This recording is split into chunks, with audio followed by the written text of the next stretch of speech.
llevamos muchos años siendo retratadas por hombres. Un lente masculino que mira unos cuerpos desde otras lógicas muy distintas a una mirada de estas feminidades desde una perspectiva mucho más terrenal, ¿no?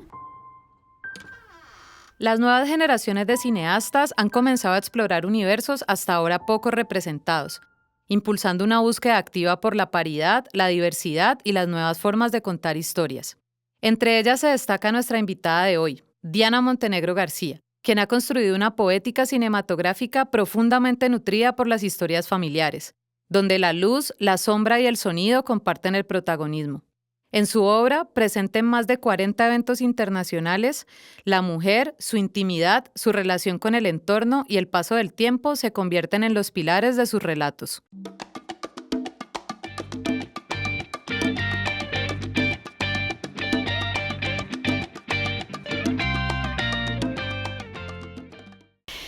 Diana, ser mujer, cineasta y caleña. ¿Cómo funciona ese mix para vos?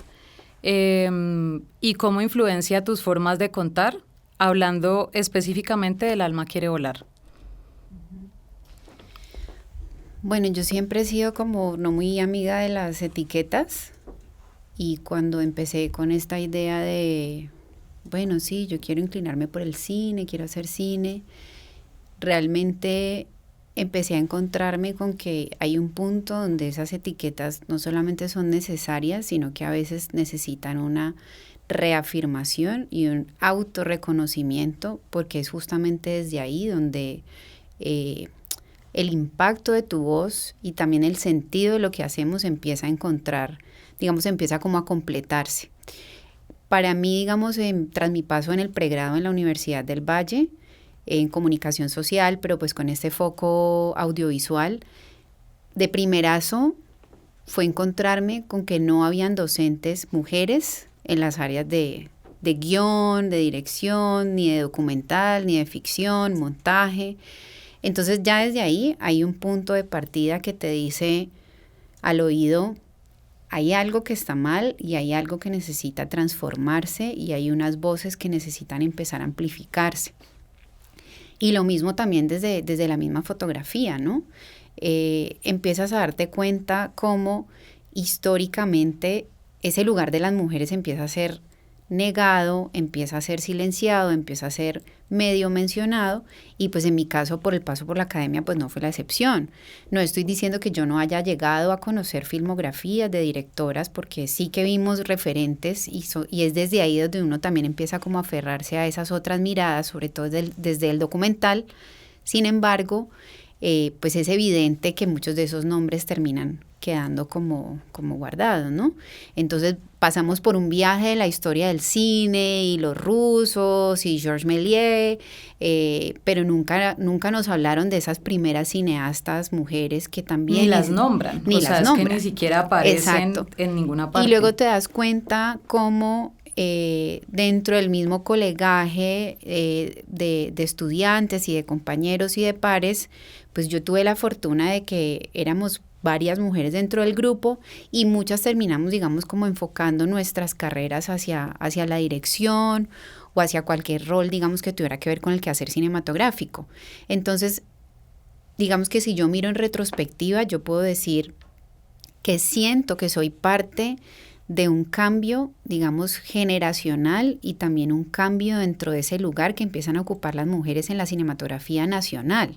Sí, pensar que de pronto en el momento en el que yo entré a estudiar hablamos de Marta Rodríguez y uno que otro nombre por ahí muy someramente y que hoy podemos hablar no solamente a nivel nacional sino internacional de nombres de directoras y de productoras y de muchos roles también de talentos artísticos que son mujeres. Para mí la creación cinematográfica en mi caso se empieza a forjar también desde esa idea de no sé por qué tengo un amor por Cali. Uh-huh. Sí, es algo que no comprendo. Yo desde muy joven con mi primer corto universitario me propuse que quería viajar y que quería mostrar al mundo lo que yo estaba haciendo y fue como yo siempre pienso en esas primeras experiencias de verdad como en el cuento de la Cenicienta, ¿no? Como que cada viaje se convertía en empezar a conseguir por un lado la carroza, por otro lado el apoyo aquí, acá, y la gente me decía, qué buena que eres gestionando cosas. Y yo decía, estoy casi como sobreviviendo, pero es como ese ímpetu y ese deseo de comunicar y de hacer llegar como esa voz. Entonces es así como tuve esa experiencia de siempre salir, presentar, hablar del cine nacional, hablar del cine caleño y volver. Entonces mi relación con Cali es de amores y odios, porque yo siempre digo que Cali es una ciudad muy traicionera con su gente y en particular con las personas que nos dedicamos a las artes y a los quehaceres culturales. Pero sin embargo hay algo que nos picó y que impide que nosotros nos vayamos de aquí, y hay una pasión, digamos, por crear también historias locales y con talento local también. Y El alma quiere volar, que es mi ópera prima, pues digamos que explora justamente a partir de una historia autobiográfica cosas que para mí terminan siendo, digamos, un eco de rasgos muy colombianos y de rasgos muy, muy latinoamericanos.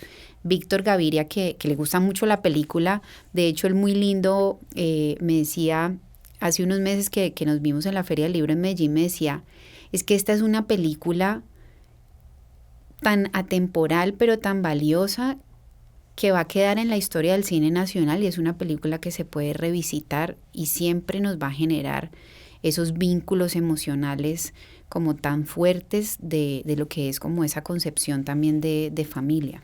Porque no está como limitada en un contexto temporal, ¿no? Sino que tu peli es como lo que nos toca vivir siempre, independientemente del tiempo, independientemente de la generación, ¿no? De si son nuestras abuelas, nuestras mamás, nuestras hijas, nuestras sobrinas, es como lastimosamente una vaina que perdura hasta ahora en el tiempo. Entonces por eso es como tan importante como está retratada. Yo siento que uno la siente muy, muy acá y muy cerca por eso, porque es como que reivindicas esa voz y te convertís en una voz que permite que otras sean escuchadas también. Entonces esa parte es muy bacana.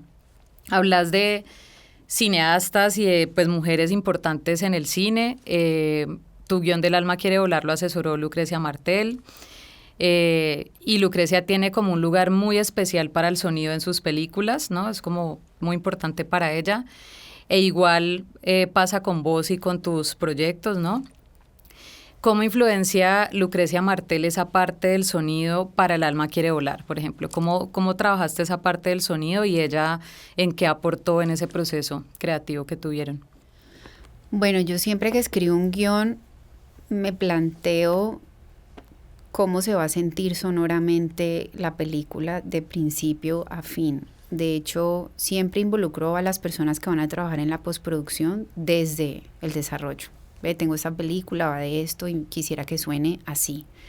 Y luego con las personas o la persona que vaya a estar en sonido directo, hacemos todo un trabajo de desarrollo de lo que yo llamo como una biblia de sonidos. Entonces llevamos una libretica y vamos anotando todos esos sonidos que no son el directo de la película, pero que hacen parte de la construcción atmosférica casi sinfónica que a mí me interesa, y todo el rodaje nos vamos como hablando, hey, nos falta a tal hora podemos hacer abrámosle hueco y vamos, y también hacemos como, bueno, hasta ahora he tenido la fortuna de trabajar con César Salazar, que pues es caleño y sonidista pionero en Colombia y Latinoamérica.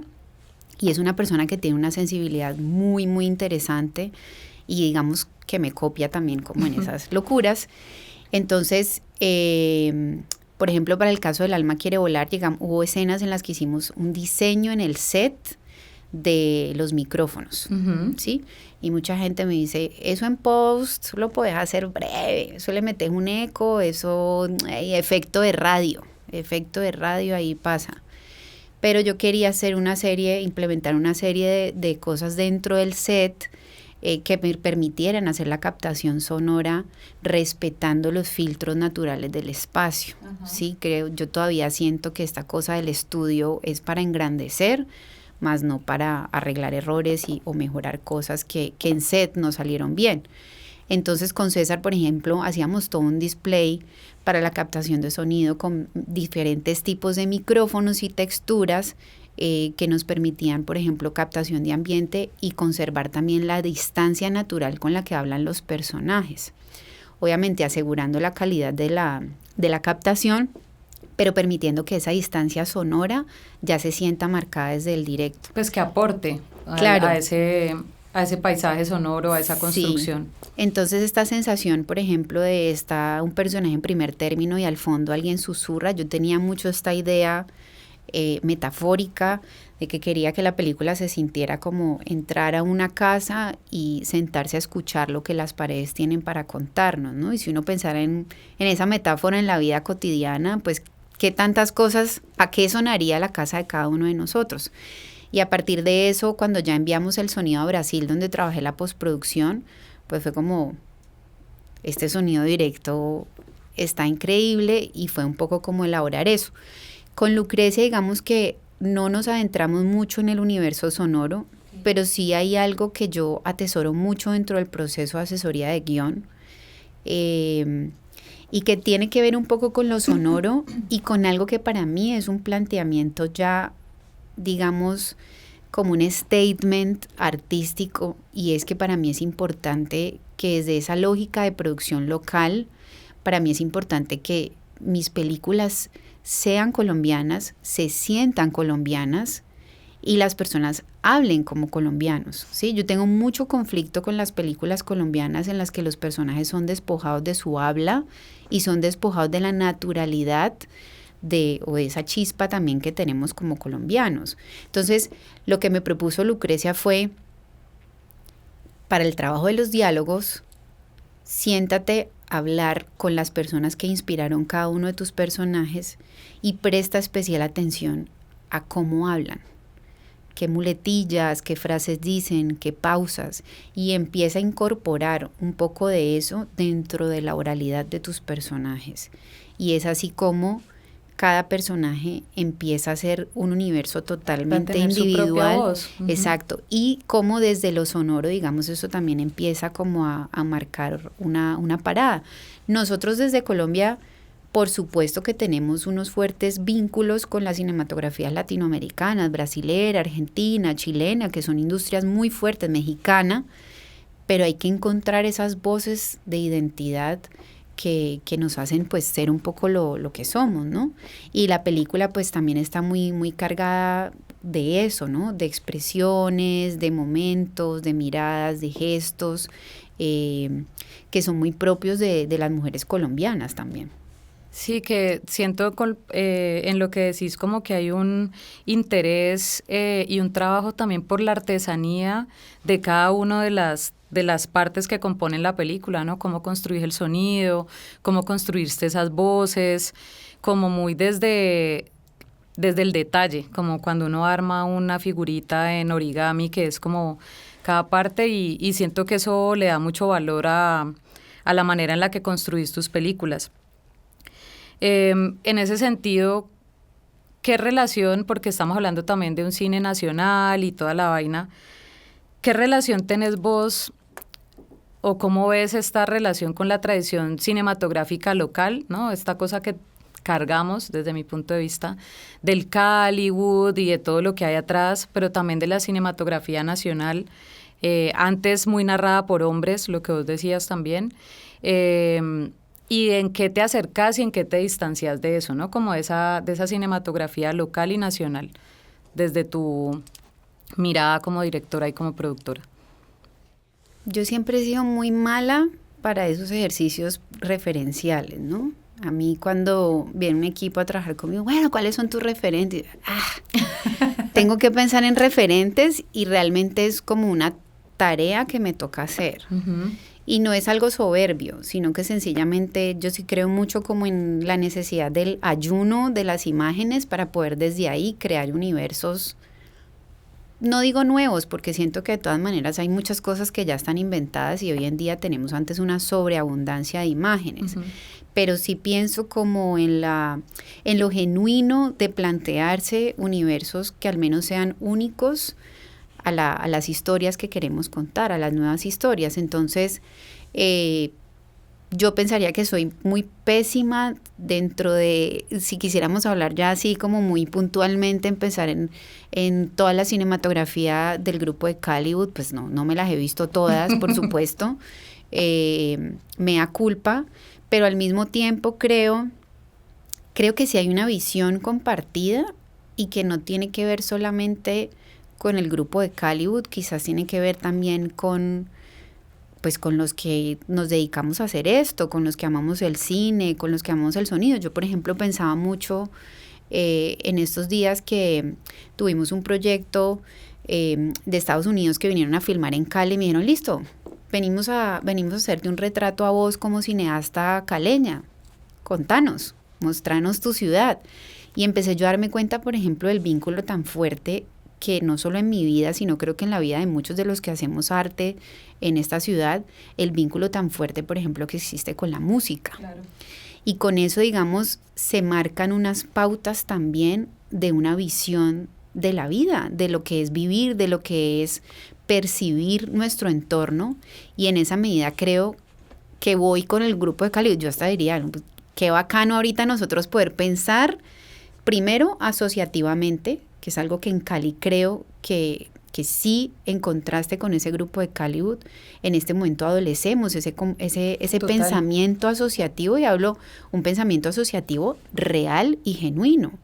No voy a mencionar otras regiones de Colombia, pero para nadie es un secreto que hay otras regiones donde los grupos y las personas que se dedican al cine sí que están logrando agruparse para crear proyectos muy sólidos.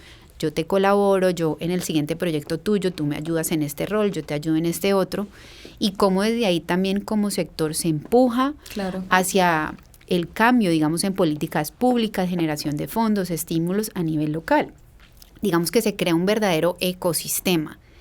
El grupo de Caliwood, de hecho, hablando también hace poco con la Rata Carvajal, que estábamos revisitando su archivo fotográfico, es que él nos contaba cómo cogían, y los que trabajaban en publicidad en ese momento se cogían la cámara y se la traían acá y aprovechaban para hacer películas el fin de semana. El otro cogía y se cogía un poquito de latas y decían, no, en el comercial en total nos llevamos 5 latas y las otras 3 las usaban para hacer cine. Eso es, o sea, esa es la chispa que ojalá yo pudiera decir que en este momento seguimos manteniendo ese espíritu, o que en eso sí nos parecemos con ese grupo de Caliwood.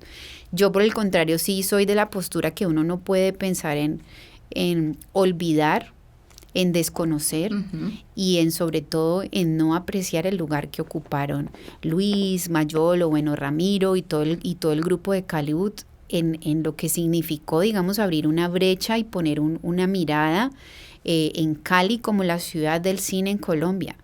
¿En qué momento perdimos ese lugar? Como ciudad también, y ya esto me estoy saliendo un poco de las artes y del cine, como ciudad siempre la gente decía Bogotá-Cali, la segunda ciudad con más relevancia, digamos, no solamente artística, sino turística y demás dentro del país, era Cali. Estamos en este momento en un deseo y en un intento y en una apuesta desde muchas aristas porque Cali, digamos, sea ese lugar también. Y sin embargo, volviendo, digamos, al tema del Caliwood, ¿qué dista? Pues hace poco también que estaba viendo un plano, de hecho recuerdo el momento en el que Mayolo le dispara en la cabeza a un bimbo, ¿sí? Políticamente incorrecto. Hoy en día, afortunadamente, en eso sí que hay un cambio generacional, y ya no solamente en el cine, sino también en una mirada sobre unas necesidades de reconocimientos, de de equidad, de acercarnos mucho más a la igualdad, de repensarnos también como sociedad en términos de géneros, en términos de identidades, de diversidades, y yo creo que el cine no es la excepción. Entonces ahí yo sí creo que no solamente yo, sino que creo que la sociedad en general está dando un giro frente a ese tipo de perspectivas, y por supuesto la presencia de las mujeres en lugares creativos, digamos, mucho más consistentes o mucho más relevantes o mucho más notorios que la script, la asistente de producción o la señora de los tintos. Ajá. Sin demeritar estos roles, pero reconociendo que justamente pues somos todos parte de un grupo. Encasillamientos a los roles que debería desempeñar la mujer y que ya se ha roto totalmente ese molde. Y entonces a veces el comentario suelto de, no, es que esta se metió con este. Entonces, ella era la asistente de no sé qué y se metió con el director y luego también estuvo con el productor y no sé qué. Esa no es la historia que yo quiero escuchar del cine caleño, ni es la historia que quiero escuchar del cine nacional. O sea, yo quisiera ver un poco más, por ejemplo, ese grupo de Caliwood, del lugar que ocuparon las mujeres, que además artistas y cómo esas voces, digamos, terminan resonando en las nuevas generaciones. Por ejemplo, volvemos a hablar de la universidad, de la academia. Porque en el paso de la academia no tenemos una proximidad hacia esas participaciones femeninas dentro de este grupo de Caliwood? Sí, total. No, y que pues creo que es importante empezar a construir esos espacios y también darnos cuenta de cuáles son las potencialidades de la ciudad, ¿no? Digamos que en muchos espacios en los que hemos estado, en mesas de trabajo, digamos que en actividades creativas, hemos concluido que si hay algo que nos identifica a nivel nacional son los talentos, ¿no? Es como que los caleños estamos en todos lados. En todos los proyectos, en las diferentes artes, en las diferentes áreas. La gente tiene que irse, ¿no?, a otras ciudades, los que se van, pero siempre hay una presencia del talento caleño. Y yo creo que si esa sinergia de la que vos hablas, que es por la que intentamos como trabajar muy fuerte, ocurre, se va a empezar a potenciar más el ecosistema local, pues si se potencian esos talentos. Pasemos a hablar un poquito de lo que es importante para vos en tus películas. Hablemos de esa relación que vos tenés con el paso del tiempo, con la memoria, con lo real, ¿no? Para hacer tus películas. Háblanos de eso que es muy importante para vos en tus historias. Bueno, yo me acuerdo, mi llegada al cine realmente fue de muy, muy pequeñita. Jamás pensé que me iba a dedicar al cine. Digamos, en estos días hablaba con una colega sobre, quizás en este momento no existe todavía muchos oficios a los que los niños de hoy se van a dedicar mañana, ¿no? Entonces hoy tenemos piloto de dron, piloto de satélite. Mi abuela jamás se pudo llegar a plantear, quiero ser directora de cine. Entonces yo creo que desde ahí hay unos cambios como en esas perspectivas también y en esas especializaciones. Desde la universidad me acuerdo que había un ejercicio muy interesante que nos ponía el profesor de fotografía y era un minuto documental. Vaya con su cámara, bueno, y era con los celulares, siento que es como un ejercicio súper breve. Yo cuando viajo lo hago mucho, me gusta hacerlo mucho, o sea, cojo el celular, me voy con un lugar así, tin, y según lo que esté viendo, y que dure 1 minuto. Y luego eso es muy del documental, ¿no? Es ver el tiempo haciendo lo suyo, digamos, frente a cámara, ¿no? En esos actos y en esos gestos tan aparentemente minúsculos, pues todas las cosas que uno alcanza a leer de la realidad y del entorno.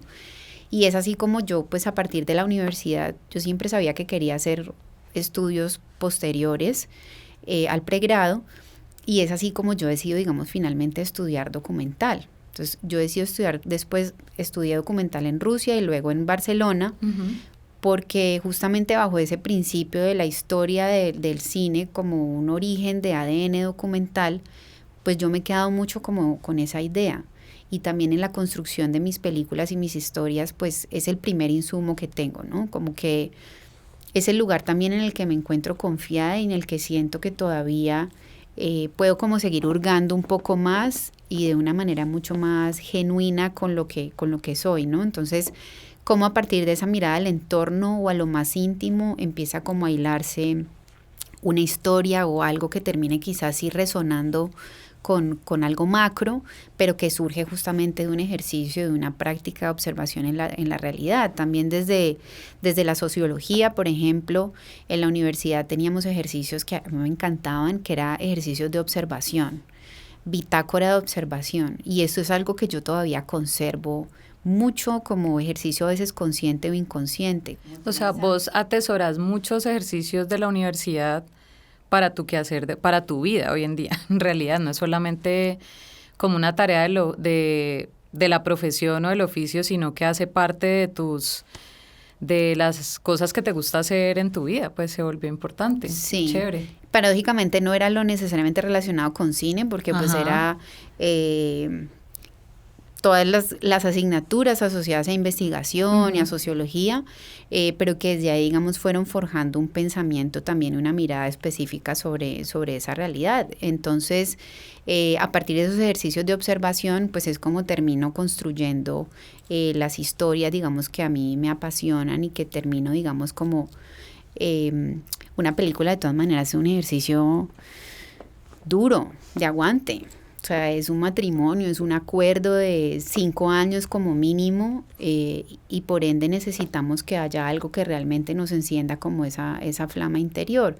Entonces es ahí como la realidad sigue siendo un insumo, o sea, sigue siendo el principal insumo. Yo siempre supe que me quería dedicar a la ficción, pero a nivel académico todos mis estudios de documental pues son justamente como la base de esa mirada. Pues te proporciona las herramientas para precisamente poner en tus películas de ficción ese componente real como tan poderoso, ¿no? Es a partir de esa base del documental.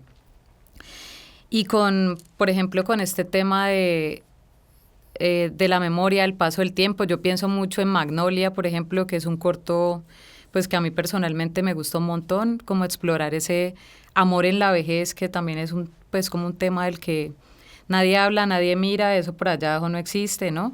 Y al que vos le paras bolas, ¿no? Es como importante, tiene que ver ese paso del tiempo allí.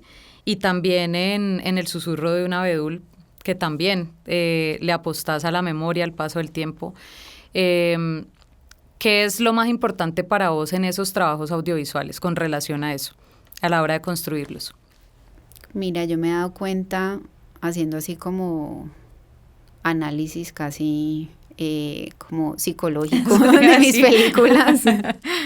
Bueno, de hecho, me acuerdo mucho sí que Lucrecia me dijo alguna vez como, es que a veces uno hace películas en lugar de ir al psicólogo, ¿no? Cada película se termina convirtiendo como una cosa de terapia. Y yo siento que esa infancia que tuve junto a mi abuela me marcó mucho como en esa necesidad de cuestionarme frente al paso del tiempo, a la memoria y pues por supuesto la muerte. Yo obviamente en el proceso de mi ópera prima, El alma quiere volar, también tuve digamos como esa proximidad con la muerte de mi mamá. Entonces es algo, a mí desde niña nunca se me ocultó que nos vamos a morir desde muy temprano. Entonces desde ese pensamiento fatalista, la mirada siempre se me ha desviado hacia esa pregunta sobre el paso del tiempo y sobre lo que estamos, el lugar que habitamos, pero también sobre lo que ya no está.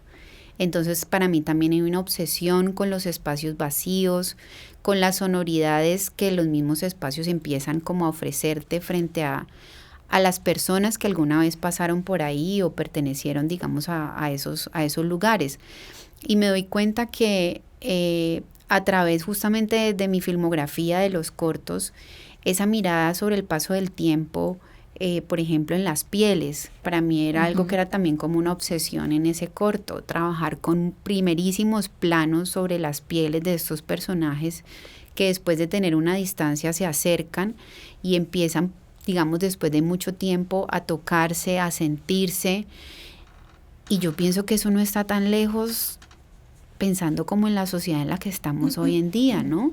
No sé si es la pandemia, no sé si realmente es algo tan humano que estaba ahí y la pandemia sencillamente lo dejó salir a flote, y es que rehuimos al contacto humano. ya no nos llamamos. Ahora preferimos un chat, el WhatsApp, el mensaje. Ve, te felicité por el cumpleaños, que te vaya bien. Cuando la calidez de la voz, la calidez de las palabras, yo en esa cercanía con la muerte, pues también entiendo que cuando una persona muere se va su sonoridad. Y eso es de las cosas más fuertes, o es un golpe, uno de los golpes de realidad más fuertes que uno puede tener como ser humano. La llamada de la mamá, eso es una sonoridad única. Y casi siempre saludan igual y casi siempre se despiden igual, ¿sí? Cuando finalmente yo veo a mi abuela partir en diciembre del año pasado, ella falleció en su camita con toda su familia alrededor. En ese momento yo pensaba, esto es como un momento de una película. Pensaba mucho también, por ejemplo, en el cine de Naomi Kawase, que es una persona, bueno, los japoneses en general tienen una mirada sobre el tiempo y la memoria muy, muy especial. Pero es esta idea también de ver a la muerte como ver el paso del tiempo frente a cámara. O sea, ver a la muerte haciendo lo suyo es también entender que el tiempo pasa, pero que si no existiera el cine y que no existiera, digamos, estos dispositivos que hoy en día, por ejemplo, si el celular, el valor que tienen ahora los celulares, que a mí me tocó, hace unos años que fui a Japón, yo no tenía celular, y me encontré con que allá era como una ley que todo el mundo rico o pobre tuviera como mínimo un celular. El poder que tienen en este momento los celulares como una máquina de memoria, desafortunadamente se desvanece por ese lugar que ocupan de consumo. Entonces, así como también me gusta mucho pensar, por ejemplo, en la Segunda Guerra Mundial, el lugar que ocupó el cine. Si los rusos no hubieran sacado en ese momento las cámaras, cuando finalmente los aliados fueron a rescatar y acabar, digamos, con los nazis, si en ese momento los rusos no hubieran sacado las cámaras y hubiesen filmado los horrores, no tendríamos en este momento como humanidad imágenes y memoria para decir aquello no debemos repetirlo. Y sin embargo, hoy lo primero que yo cojo cuando vea el celular, pues vamos a encontrar lo que está pasando en este momento con niños y nuevamente mujeres que siguen siendo los cuerpos de guerra y que parece estar todo legitimizado y nos hacemos los locos y que ahí no está. Entonces, el tiempo y la memoria desde lo más íntimo, desde la familia, pero también pasando por la historia con H mayúscula, pues está muy inherente a lo sonoro y a lo audiovisual. Ya está en nosotros como creadores ser muy conscientes de ese lugar que ocupamos, de ese poder también que tenemos ahí. Ve, en todo lo que hemos conversado aparece siempre pues tu familia, ¿no? Como tus experiencias y el tema de lo autobiográfico muy presente en la creación de tus proyectos, de tus películas. ¿Cuál es el papel que juega ese tema autobiográfico? Porque me hablas como de que tenés unas herramientas de observación, ¿no? Que adquiriste en la universidad, pero esa observación termina volteándose como a tu entorno y hacia vos misma y hacia las personas que están como cerca de vos. ¿Cuál es el rol que juega ese proceso de observación a uno mismo y a sus personas más cercanas en esos procesos de creación? Esa observación consciente desde que conecta lo emocional y un poco también como lo racional de, bueno, listo, voy a hacerme el sociólogo y voy a observar mi propia realidad. Sin enloquecer. Sí, sin enloquecer. O tratando de vivir de la locura que ya me posee. Pues digamos que yo encuentro ahí un ejercicio no solamente sano, sino también necesario, porque pienso que como humanos que somos imperfectos, necesitamos estar en constante cambio y estar haciendo esos ejercicios de deconstrucción. Yo siempre digo, sufro más porque estoy pensando todo el tiempo y cuestionándome todo el tiempo que hay personas que increíblemente van por la vida sin cuestionarse. Piloto automático por y sí son mismo, felices. Por el otro. Son felices. Uno dice, bueno, pero ¿qué es la felicidad? Y perseguir la felicidad, bueno, no me interesa, ese no es mi camino. Me asombra mucho cómo hay personas que son capaces de vivir sin la autoconciencia y también sin una empatía por el otro, ¿no? Porque al final todos estamos aquí como unos peones y al final de cuentas nos terminamos chocando unos con otros en la vida, en los oficios y en todo lo que hacemos. Pero digamos que eso también es lo que nos pone a nosotros como bichos raros y como sujetos especiales dentro de esta sociedad. ¿Quién necesita las artes? ¿Quién necesita? Aparentemente la sociedad no necesita al cine como un motor para seguir existiendo. Pero nosotros insistimos en esta idea de dedicarnos al arte de lo inútil, y es justamente desde ahí que, pues si ya estamos en esto, pues hagámoslo con el corazón, ¿sí? Entonces yo tengo mucho conflicto también con esa postura del artista que dice, hago mi obra para que observen mi talento.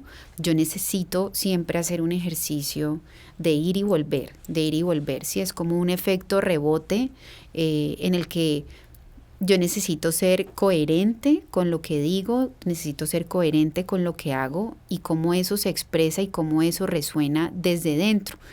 ¿Qué pasa con el ejercicio de observación? Que al final aquello que es tan particular y tan singular, Diana, mujer, cineasta, caleña, Cali, Colombia, Latinoamérica, pues termina encontrando un eco en las mujeres a mi alrededor, en mi familia, en mi país, en mi región y por fuera.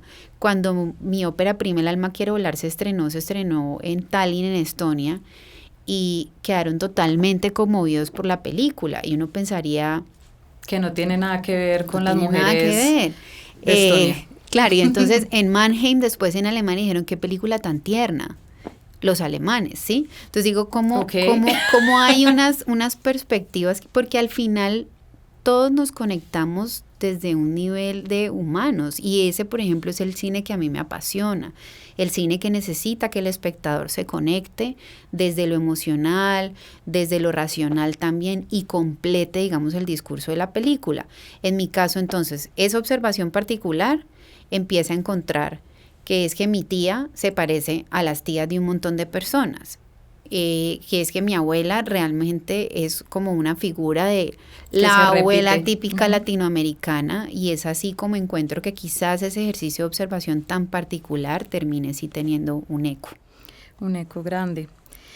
Creo que esto ya lo hemos tocado un poco, pero chévere que ahondemos más en esos detalles desde el nivel de la fotografía, del arte, del sonido mismo, y es el papel que tiene como lo íntimo, los cuerpos, la identidad y pues la familia también claramente en tus películas. Hablemos un poquito de eso más en estos otros niveles, ¿no? Como cómo lo abordas desde la fotografía, desde el arte, del sonido, el papel de lo íntimo, el cuerpo, como lo que hemos dicho. Uh-huh.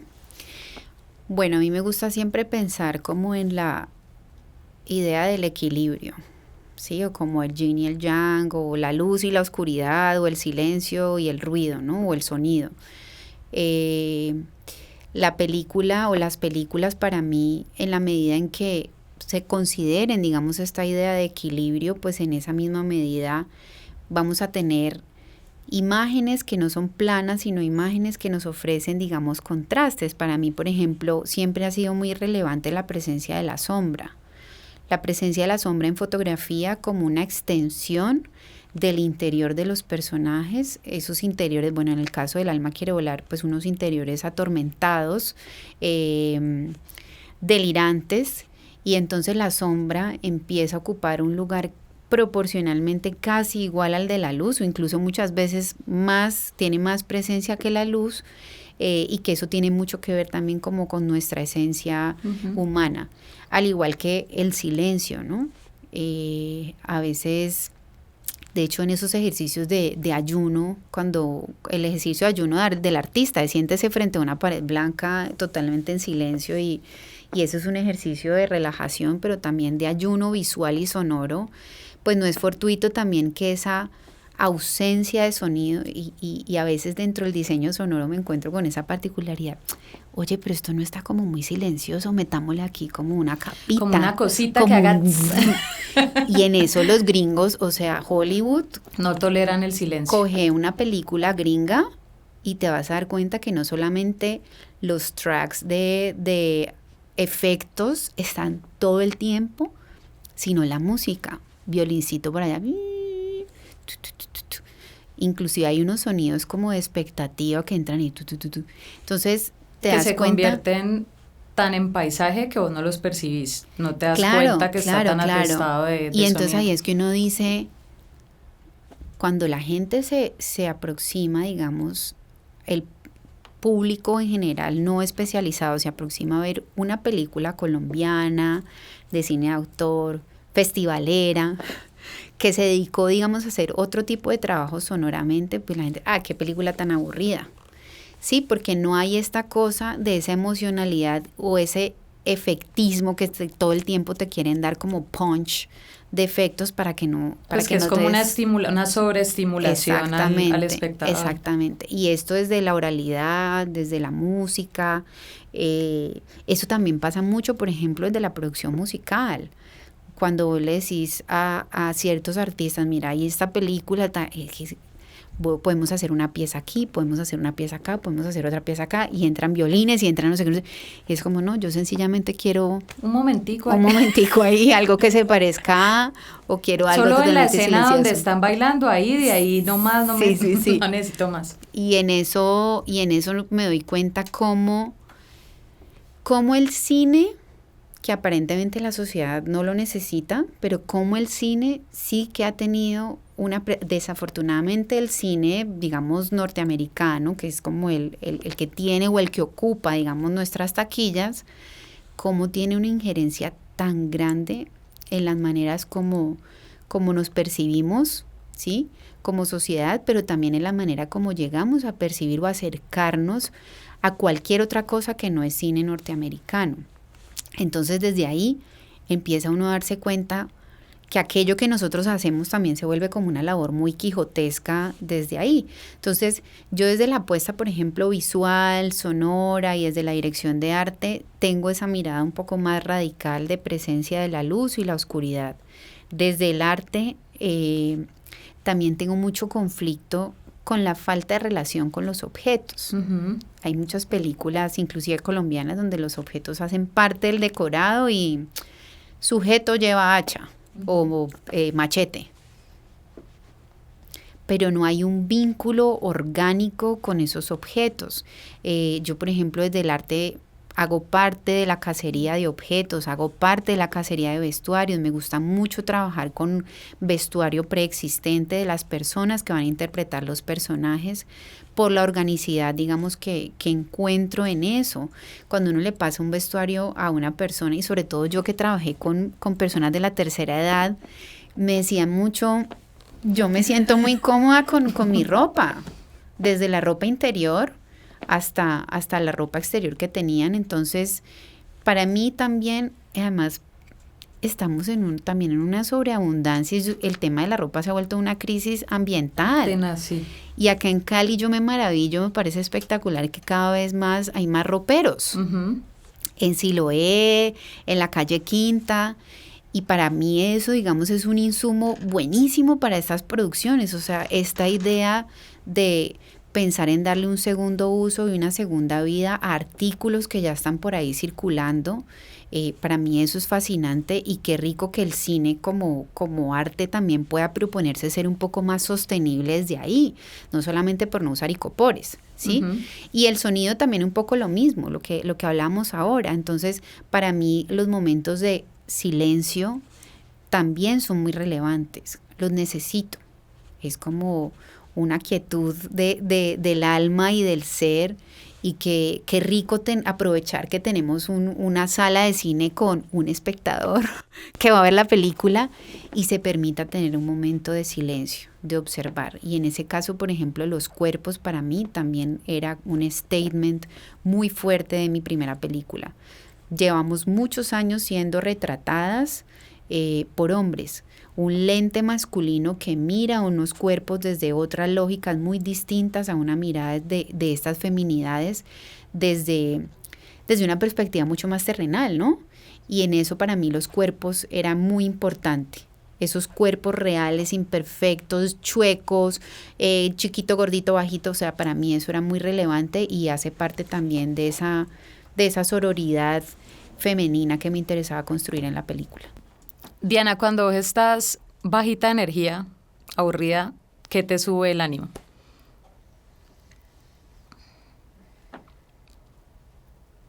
Mucho silencio.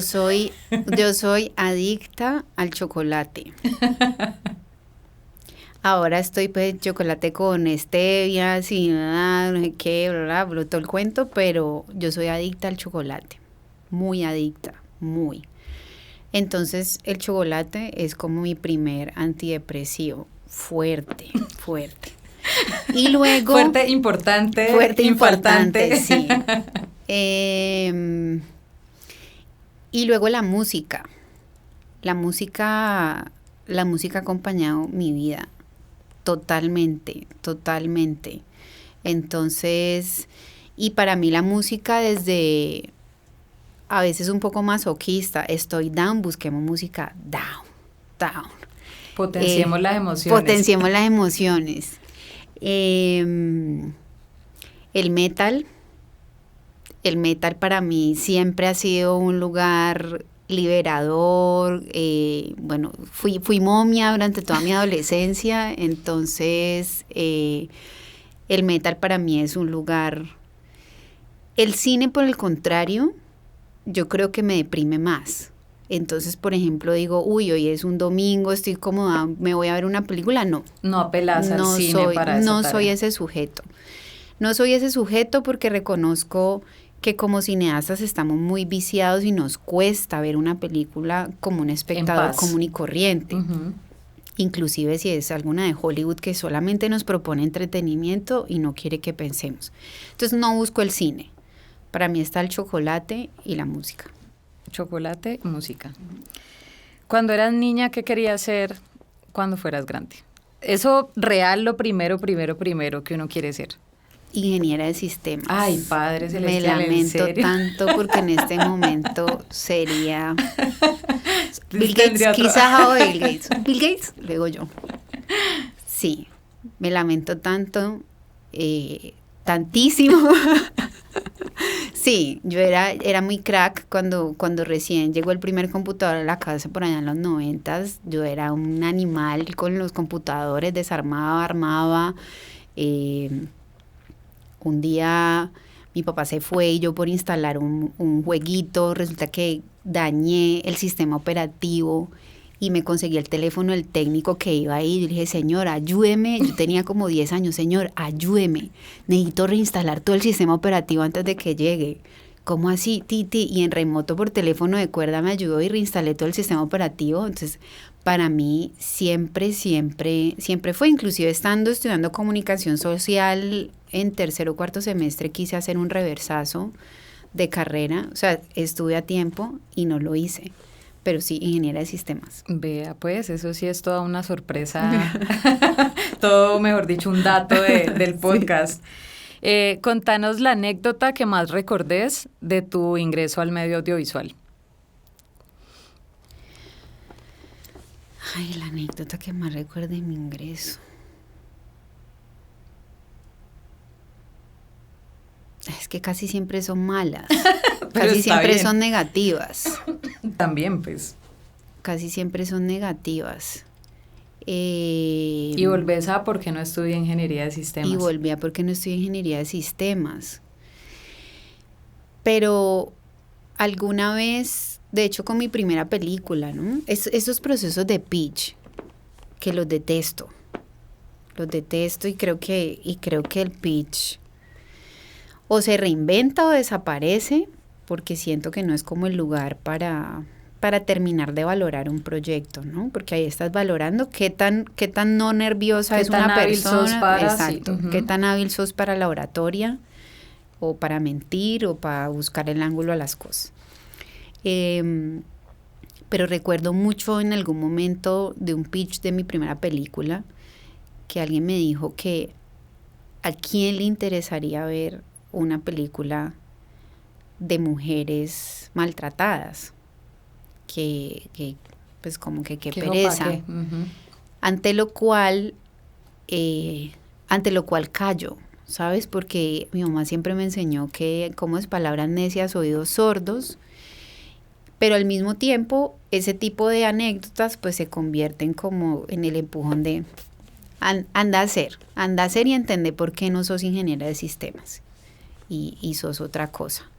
Entonces, y como esas hay un montón de anécdotas y de historias que inclusive cuando uno las mira ahora en perspectivas, pues muchas de esas hoy serían políticamente incorrectas. Uh-huh. Es decir, hay situaciones de nuestro gremio que terminan volcándose hacia el abuso y hacia ese pasar el límite personal tan solo porque somos mujeres dentro de ese gremio. Total.